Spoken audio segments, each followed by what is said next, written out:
안녕하세요. 오늘도 이제 호기심에 대해서 한번 좀 얘기를 나눠보겠습니다. 아주 그 인류 컨설팅 회사 사장과 골프 친 적이 있습니다. 골프 도중 제가 물어봤어요. 인류 컨설턴트가 되기 위한 조건이 뭡니까? 그러자 그분은 이렇게 답하더군요. 호기심과 체력입니다. 컨설팅은 일정한 도구와 프로세스를 갖고 일을 합니다. 고객이 바뀌고 업은 변하지만 하는 일의 본질은 비슷하죠. 그렇기 때문에 호기심이 없는 사람들은 금방 실증을 냅니다. 그리고 쉽게 지칩니다. 하지만 호기심이 있는 사람은 스스로 자가 발전을 합니다. 호기심이 바로 연료 역할을 하는 것이죠. 그런 얘기를 저한테 하더군요. 여러분, 호기심이 있어야 삶이 풍요로워집니다. 지루하지 않아요. 제 주변의 친구들은 그냥 삶이 지루해졌다 라는 얘기를 합니다. 저는 그 얘기를 들을 때마다 이렇게 얘기해주고 싶습니다. 세상이 지루해진 게 아니야. 세상은 예나 지금이나 마찬가지야. 세상이 지루한 것이 아니고 당신 호기심이 사라졌기 때문이라. 이렇게 말하고 싶어요. 만약 신나게 세상을 살고 싶다, 그러면 호기심을 되살려야 합니다. 근데 이를 위해서는 자극이 필요하죠. 뭔가 바꿔봐야 됩니다. 환경을 바꿔보세요. 하는 일을 바꿔보세요. 맨날 만나던 사람이 아닌 새로운 사람 만나보세요. 여행을 해보세요. 이런 것들이 다 자극이 될 수 있습니다. 외국어를 배우는데도 호기심이 중요합니다. 저는 일본말과 한자를 배우는데 거기서 큰 도움을 받았습니다. 무엇보다 재미가 있어요. 예를 들면 이런 식입니다. 여러분, 첨단 산업이라는 말 할 때 첨 있죠? 뾰족할 첨 이라는 건요, 가만히 보세요. 한자로. 그러면 아래는 클 때자 쓰고요, 위에다 작을 소자 씁니다. 그러니까 아래 큰 것들이 점점 작아진다는 의미죠. 이거 뾰족해진다는 의미죠. 여러분, 이렇게 외우면 첨자를 갖다가 뭐 잊어버릴 수가 있겠어요? 여러분, 우리가 이제 초복, 중복, 말복, 더울 때 그런 거 쓰잖아요. 초복, 중복, 말복. 그 복이라는 걸 한문으로 보세요. 엎드릴 복자입니다. 사람 인변에 개견자를 씁니다. 여러분, 더우면요, 개들이 엎어져 있습니다. 사람보다 더 더위를 못 견딥니다. 그러니까 사람도 개처럼 엎어져 있으니까 엎드릴 복자라는 거죠. 그리고 부자 할 때 부자도 보세요. 그렇죠? 집자 위에다가, 집자 아래에다가 날일자, 한일자, 입구자, 밭전자 씁니다. 그러니까 식구는 적고 밭은 많다는 거죠. 아래 밭이 있고, 그렇죠? 입은 하나밖에 없다는 거죠. 이거 부자가 될 수밖에 없다는 거죠. 반대로 가난할 빈자를 보세요.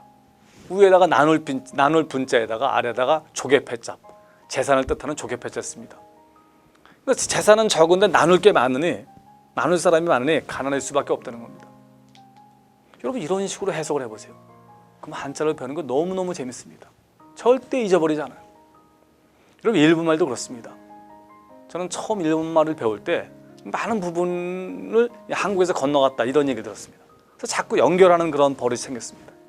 그러다 보니까 아주 재미있고 쉽게 외워집니다. 예를 들면 이런 식입니다.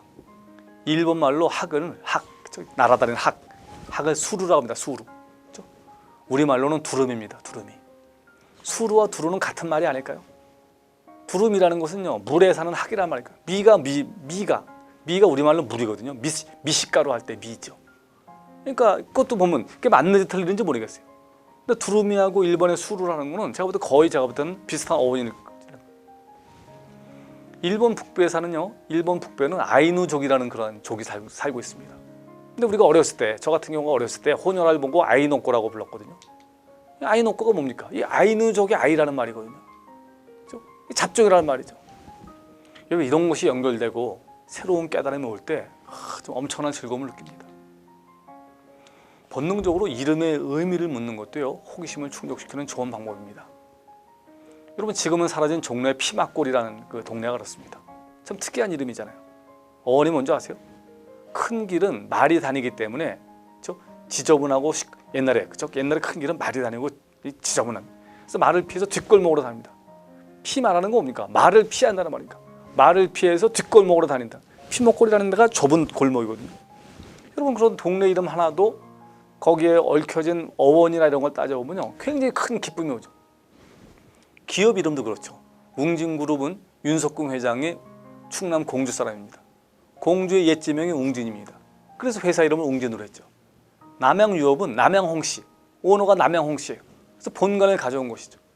보령제약은 오너가 보령 사람입니다. 이런 모든 이름이 다 그렇거든요. 그래서 회사 이름도 알고 보는 것과 모르고 보는 것의 느낌이 완전히 다른 것들이죠. 여러분, 인간은요 호기심의 동물입니다.